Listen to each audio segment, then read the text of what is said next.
Olá, começa agora o programa Mais Saúde da ACOM, Associação de Combate ao Câncer do Centro-Oeste de Minas. Fosfoetanolamina, você já ouviu falar nesse nome? Complicado, né? E pílula do câncer? Fica bem mais fácil, né? A famosa pílula da USP é o tema do programa de hoje. Nós vamos receber aqui no estúdio a doutora Angélica Nogueira Rodrigues, que vai explicar direitinho o que é essa tão falada substância, os benefícios que ela pode trazer ou não, e quando que ela de fato será segura para o uso e estará disponível nas farmácias e nos hospitais de todo o país. O programa Mais Saúde está apenas começando, fique aí conosco.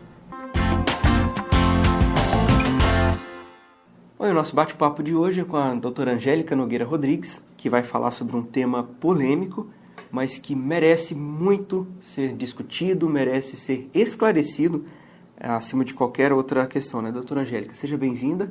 Nós hoje vamos falar sobre a fosfoetanolamina, que é a famosa pílula, né, de cura do câncer, que tem sido tão falada na mídia, né? Inclusive, a doutora Angélica esteve recentemente na TV Câmara, lá em Brasília, né, na Câmara dos Deputados, e falou muito bem a respeito da substância e defendeu o que precisa de fato ser discutido, né, e o que precisa ser feito antes de ser amplamente divulgada como uma cura, né, vamos dizer assim, do câncer. Então, seja bem-vinda. Eu queria que você explicasse o que é essa substância, fosfoetanolamina. Bom, muito obrigada pela oportunidade. Eu acho que a fosfoetanolamina vai trazer para a gente uma oportunidade de discutir como é que um medicamento é desenvolvido, quais são os parâmetros que a gente precisa de levar em conta para que um medicamento chegue para o consumo da população. Então, a gente vai discutir isso um pouco hoje no programa. Acho que é uma fase de amadurecimento da interpretação das pessoas dessas coisas.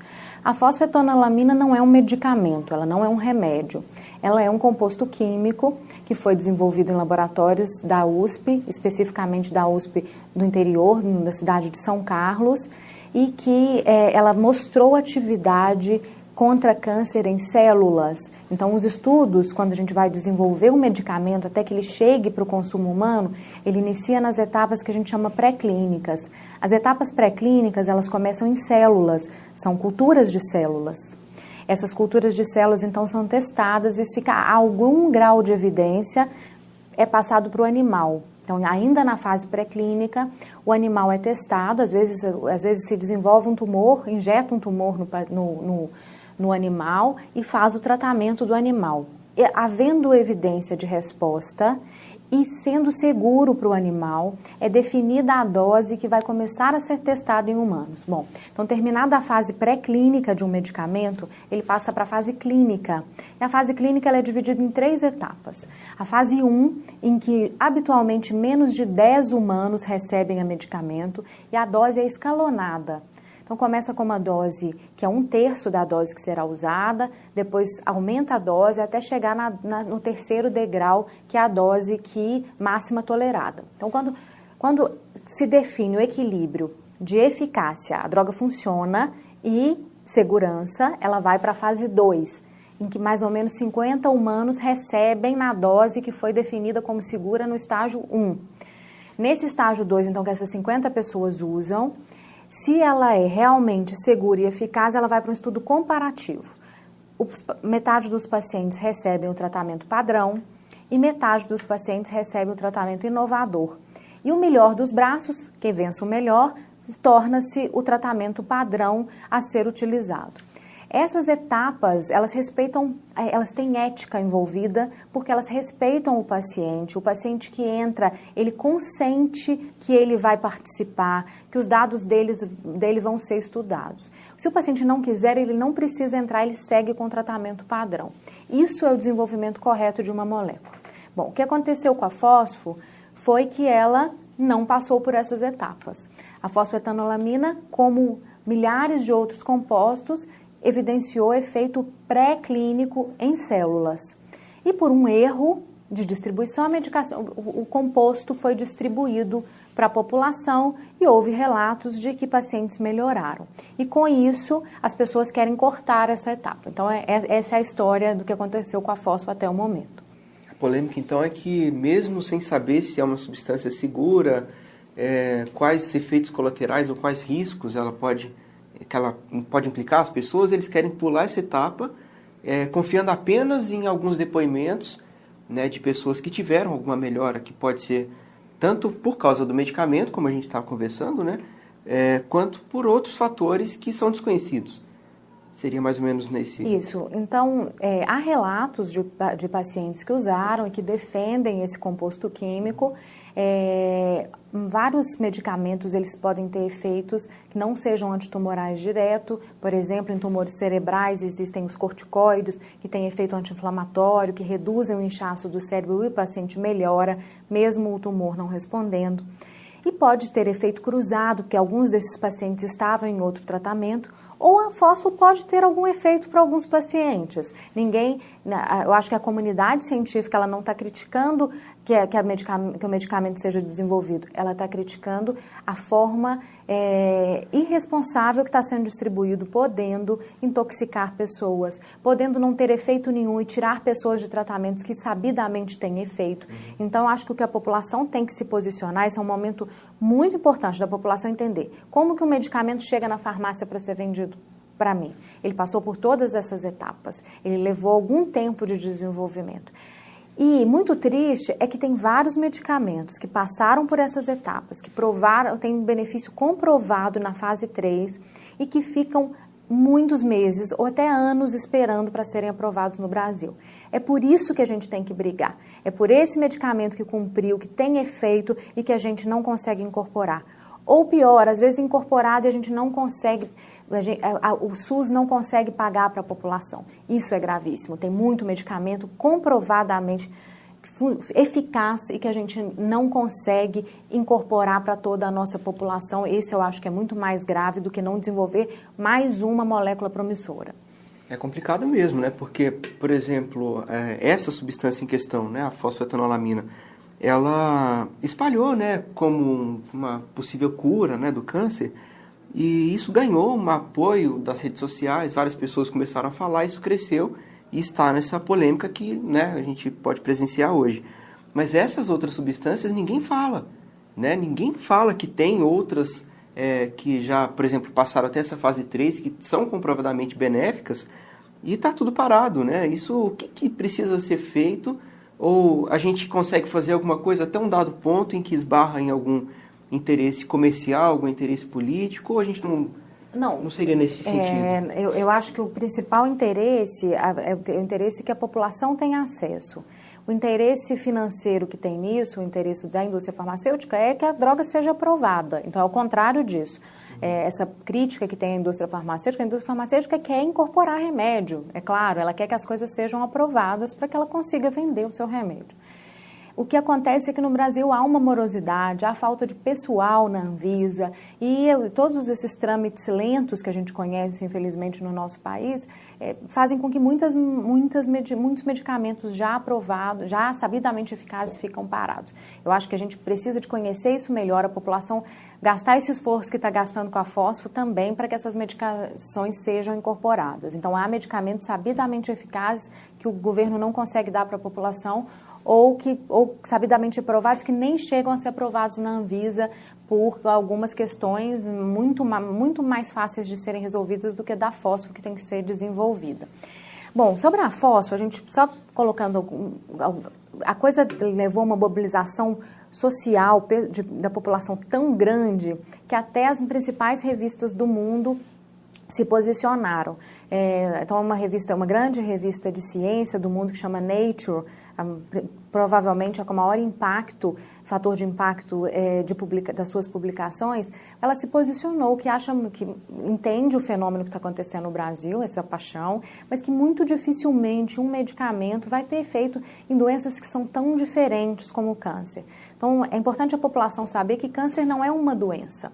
Câncer é uma doença que multiplica as células, mas que envolve uma série de causas diferentes. Por exemplo, o câncer de colo de útero vem de um vírus, o vírus do HPV, né, o vírus do papiloma humano. e isso faz as células multiplicarem, e as vias que fazem essa célula multiplicar são completamente distintas do câncer de mama, que em 80% dos casos vem de hormônios, do estrógeno, da progesterona, e que ativa vias para que essas células multipliquem totalmente diferentes do câncer de colo de útero.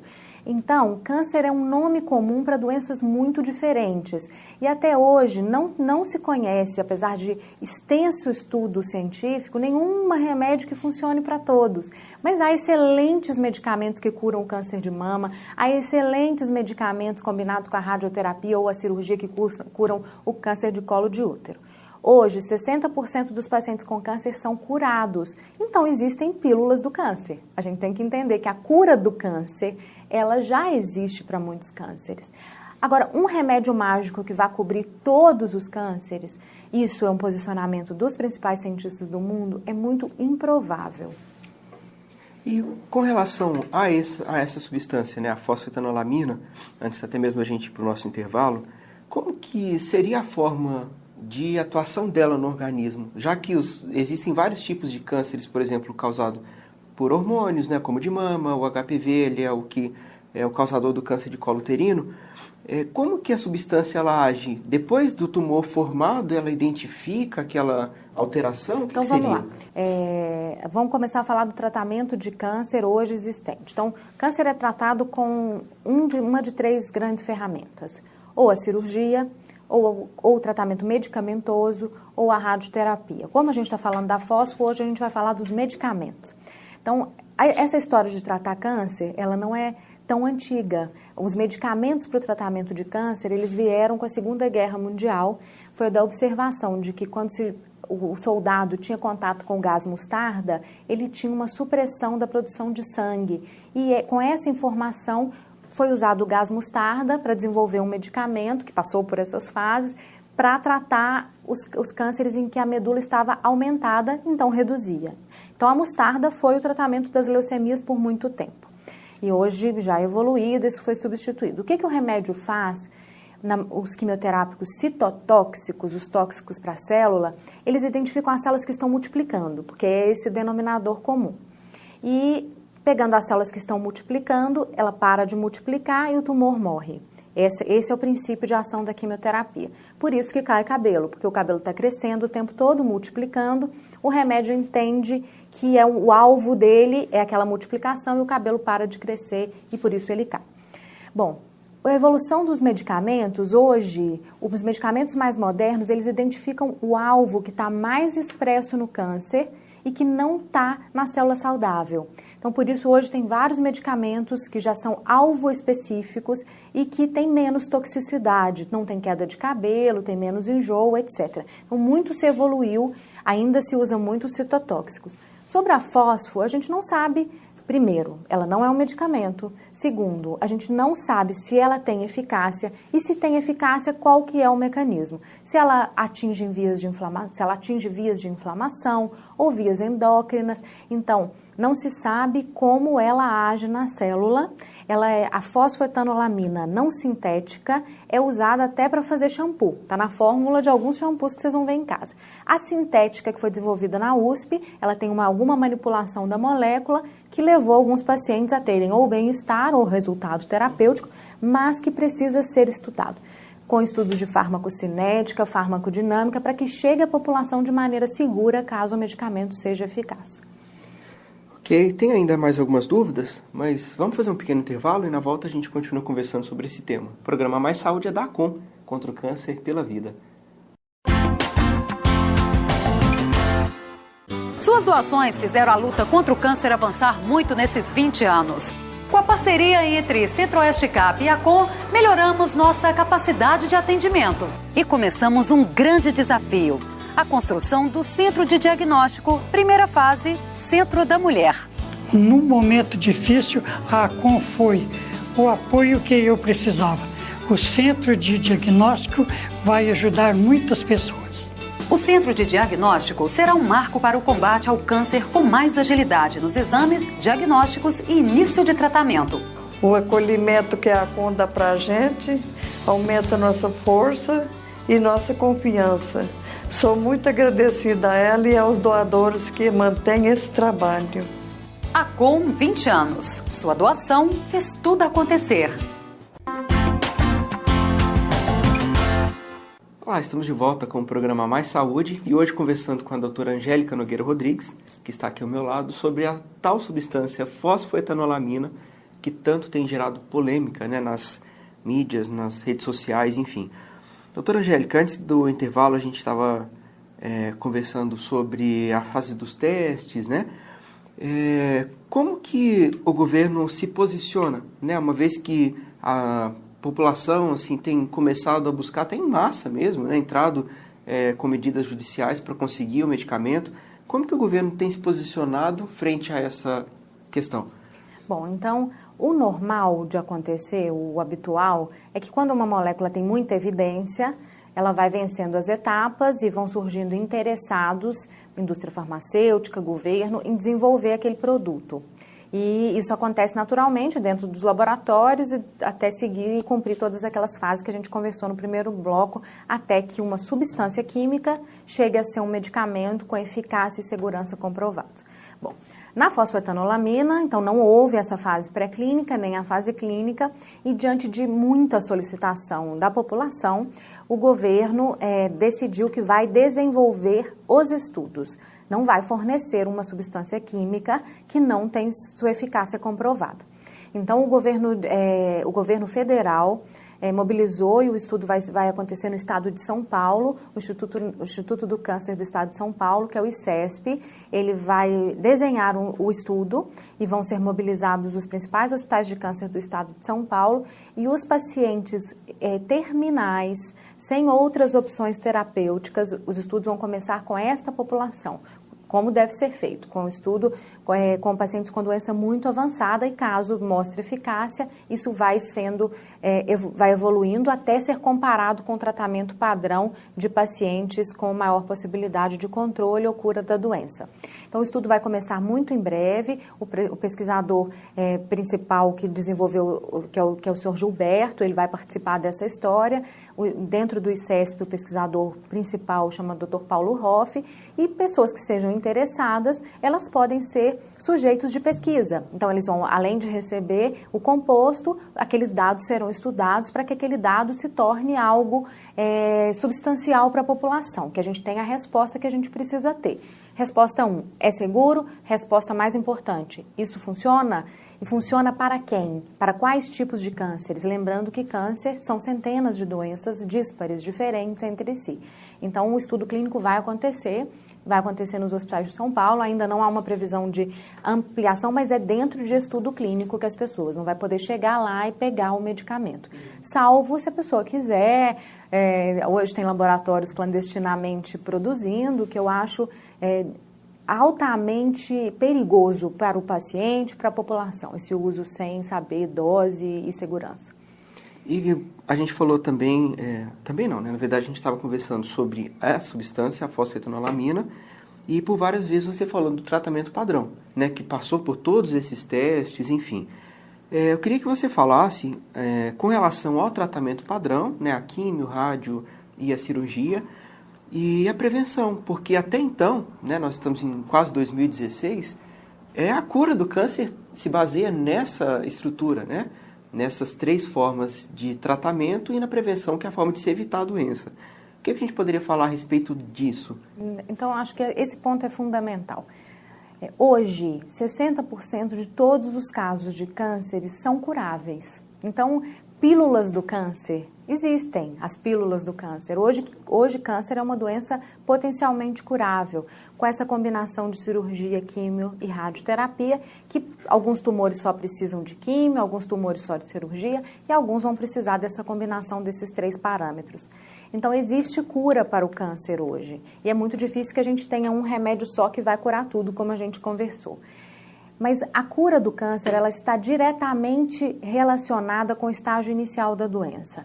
Então, se as pessoas fazem seus exames de prevenção, de rastreamento, né, fazem a mamografia, a avaliação do urologista, fazem o preventivo de colo de útero, a colonoscopia a partir dos 50 anos para detectar o pré-câncer de intestino, isso muda a história do câncer.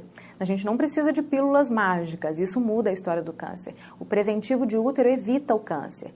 Hoje tem 16 mil mulheres por ano no Brasil que têm câncer de útero, de colo de útero. Elas não precisariam ter se elas fizessem a prevenção adequadamente. Então, esse é um trabalho que a ACOM faz muito bem feito, que é a divulgação da prevenção, prevenir, nosso lema é viver mais e melhor, com certeza. Em vez de a gente ficar indo para coisas miraculosas, a gente deve tentar fazer o que tem de evidência e que sabidamente salva vidas. E a prevenção, né, sempre o nosso objetivo maior, é focar na prevenção, porque, como eu falei, em 2016, e a prevenção ainda é o melhor remédio, né?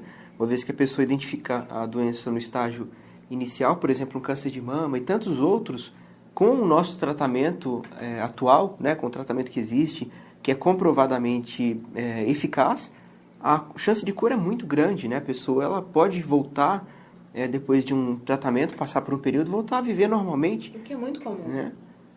Bom, doutora Angélica, até antes da gente chegar ao final da nossa entrevista, queria que você explicasse um pouquinho, assim, dentro do consultório, como que tem chegado essas dúvidas a respeito dessa substância? A explicação para os pacientes é a mesma, porque com a mídia, com as redes sociais, foi, assim, um crescimento gigantesco, né, dessa informação, e as pessoas têm até se revoltado com o governo, com as formas atuais que propõem de fazer os testes, que são mais do que necessários, e por um motivo que elas mesmas não conhecem, não sabem se de fato é benéfico, né? O que tem chegado ao consultório de dúvidas, ou as pessoas não têm procurado e elas confiam no que atualmente é disponível? Exatamente a sua postura aqui de dúvida foi a postura aqui dos pacientes hoje no consultório. Acho que é um direito do paciente saber. A explicação que a gente dá no consultório é exatamente essa que eu passei aqui hoje para vocês. Eu acho que a fósforo, ela trouxe a possibilidade de a gente aprofundar essa discussão, e isso não tem preço. A gente precisa conhecer como um remédio é desenvolvido, e a gente precisa batalhar que a fósforo ela seja desenvolvida como outro medicamento para que a população tenha a resposta certa, a eficácia e a segurança. O que a gente tem que batalhar no Brasil, e a gente tem que brigar com o governo, sim, é para que os processos de pesquisa eles sejam mais rápidos no Brasil, é extremamente moroso, cheio de entraves, e que os medicamentos que já são aprovados, que eles entrem na Anvisa quando eles cumpriram essas etapas com mais facilidade. E terceiro, que a gente direcione o dinheiro desse país, que eu não acredito ser pobre, que eu acho muito rico, para as coisas certas, e que a gente possa dar melhores tratamentos, inclusive os existentes, para a população, que a gente não consegue dar pelo SUS, muitas vezes, por dificuldades de financiamento do governo. Acho que a nossa briga está errada. A nossa briga é por desburocratizar e levar o dinheiro para a compra de remédios adequados. Ok, nós conversamos então com a doutora Angélica Nogueira Rodrigues, falando sobre a fosfoetanolamina. Esses e outros temas estão no canal da ACOM, no YouTube. Convido você para conhecer, para curtir o nosso canal, né, seguir as novidades que nós postamos sempre. Doutora Angélica, mais uma vez, muito obrigado. Obrigada a vocês por essa oportunidade. Prontamente, né, para falar de um tema tão polêmico, mas que eu tenho certeza que ficou muito bem explicado, e quem está em casa há de concordar, porque muitas vezes a gente entra nessa onda, né, de todo mundo falando bem, e isso tem tido resultados, mas é um negócio que precisa ser muito bem certificado, né? É um uso que deve ser seguro, porque o câncer é uma doença muito séria, né? Já existe sim uma forma de tratamento, e se é que vai existir uma nova por enquanto, né, ou por já, eu diria, que ela seja segura, né, para que todo mundo possa usar, e acho que vida positiva é o que todo mundo quer, na verdade, né? Mais uma vez, muito obrigado. Obrigada a você. Vocês que estão em casa, um grande abraço. O programa Mais Saúde estará de volta semana que vem com outro tema novinho para você. Um abraço. Tchau.